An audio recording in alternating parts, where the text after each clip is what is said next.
शैला रज़ा साहिबा, बिलावल भुट्टो ने आज बड़ी अच्छी बातें की। बात उनकी सॉलिड भी थी। वो बता रहे थे कि पता नहीं इंतकाम की अभी भी सियासत चल रही है। मैं जरा थोड़ी कंफ्यूज्ड हूँ, बल्कि मुझे अलाउ करें अगर मैं ये पूछूं आपसे कि बिलावल भुट्टो मुझे लग रहा है कि कुछ डरे हुए हैं, क्योंकि वो खुलकर नहीं बता रहे हैं कि कौन इंतकाम ले रहा है और किससे इंतकाम लिया जा रहा है। ये जो इंतकामी सियासत वो बता रहे हैं लाहौर में, पंजाब में, नून लीग के गढ़ में खड़े होकर के, ये कौन किससे कैसे इंतकाम ले रहा है, वो लोग कौन है? बहुत अच्छी बात आपने सवाल पूछा।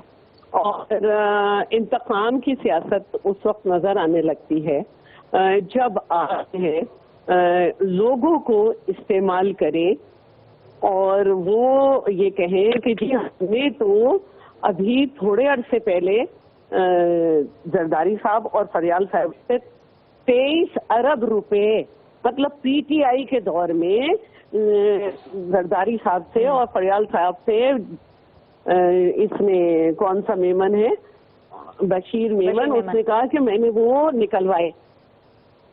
फिर थोड़े दिनों में आप ही के आशीर्वाद पर एक और इंटरव्यू आ जाए जिसमें हमें पता नहीं क्या क्या कहा जाए और आखिर में वो बंदा कहे कि इन्हें वोट नहीं देना। तो ये क्या हो रहा है? सब जानते हैं कि राव अनवर साहब को जब गिरफ्तार हुए थे कहाँ से मिले थे? सिंध में तो नहीं थे। या एक दफा जब उनका ट्रांसफर आईजी ने करा था तो कहाँ से सिफारिश आई थी?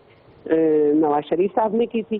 तो ये जिस तरह की बातें आती हैं इससे तो समझ आ रहा है।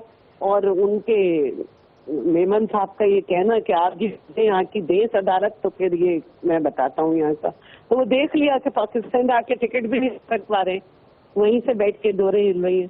तो यहाँ पे ये सारी चीजें चलती रहती हैं और ये होता रहता है। लेकिन उनको प्रोटेक्टेड बेल मिल गई, वो खुश है कि उनके मामला तय हैं। लेकिन हम उनको ये बताना चाह रहे हैं और उन जैसे सबको कि जो ताकत सीख लेकर टुकड़े टुकड़े जोड़कर इख्तिदार ले लेते हैं ना, वो चल नहीं पाता। चाहे उसको बाद में ज़हीरुल इस्लाम की तरह ये कहना पड़े कि हम थर्ड ऑप्शन के तौर पर पीटीआई को लाए थे। अगर किसी को अब ये ऑप्शन समझ आ रहा है तो चल ये भी नहीं पाएगा। शैला बीबी, ये जो कॉन्फिडेंस मुझे आपका नजर आ रहा है ना, ये जो कॉन्फिडेंस आपकी बातों में, आपकी दलील में नजर आ रहा है, ये कॉन्फिडेंस मुझे बिलावल की बातों में क्यों नहीं नजर आ रहा है? क्योंकि अगर बिलावल मुझे अलाउ करें कंप्लीट करना। बात वो ठीक कर रहे हैं, लेकिन जलसे में खड़े होकर क्यों नहीं बात करें? पंजाब तो वो सुन रहा है जो मियाँ साहब उनको सुना रहे हैं, और जो मियाँ साहब कह रहे हैं वो पंजाब सुन रहा है। जब बिलावल जलसे करेंगे तब पंजाब सुनेगा। जलसे कब कर रहे हैं? टाइम कितना रह गया इलेक्शन में? इंशाल्लाह 27 दिसंबर के बाद। और अभी भी जो आप वहाँ पे देख रहे हैं वो यहाँ विजिट वगैरह, ये एक पॉलिटिकल एक्टिविटी भी होती है। और मियाँ साहब तो जब सुनाएंगे ना पंजाब को, जब जस्ता करेंगे। अभी तो वो टीवी पे अपने बोर्ड का इजलास बुला रहे हैं। भाई टीवी पे बोर्ड का इजलास बुला के मसाइब सुनाए जा रहे हैं, मुझे क्यों निकाला, मुझे क्यों निकाला। हालांकि पार्टी के अंदर गम पड़ गया है कि इन्हें क्यों बुलाया।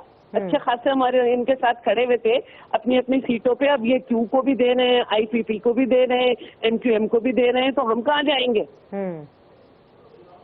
अब तो उनके अपने यहाँ ये पता हो रहा है कि इन्हें क्यों बुलाया भाई। नहीं, लेकिन शैला, आप लोग भी तो चाहते थे ना कि मियाँ साहब पाकिस्तान आए, बल्कि बिलावल तो इसका क्रेडिट लेते हैं। वो तो हर जगह पे कहते थे कि वो तो बहुत खुश हैं और वो चाहते हैं कि नवाज शरीफ साहब पाकिस्तान आए। अब जब नवाज शरीफ साहब आ गए हैं तो आप खुश क्यों नहीं लग रहे? देखिए, हम तो खुश हैं क्योंकि एक पॉलिटिकल लीडर को अपने मुल्क में ही होना चाहिए। और इतने पंजाब जो इतना तरक्की कर गया है उसमें इलाज कराना चाहिए उन्हें अपने बनाए हुए हॉस्पिटल्स में। लेकिन अब वो आ गए हैं और ख्वाजा आसिफ कह चुके हैं, क्योंकि आपने उन्हें कोट किया था तो मैं भी कर दूं कि भाई उन्हें हुकूमतों ने भेजा था जो भेजती हैं, तो लाए भी वही हैं। जब भी तो रेड कारपेट एम्बेसडर भी आया और सब हुआ, तो हमें तो उनके आने की खुशी है। वो निकले तो बात है ना।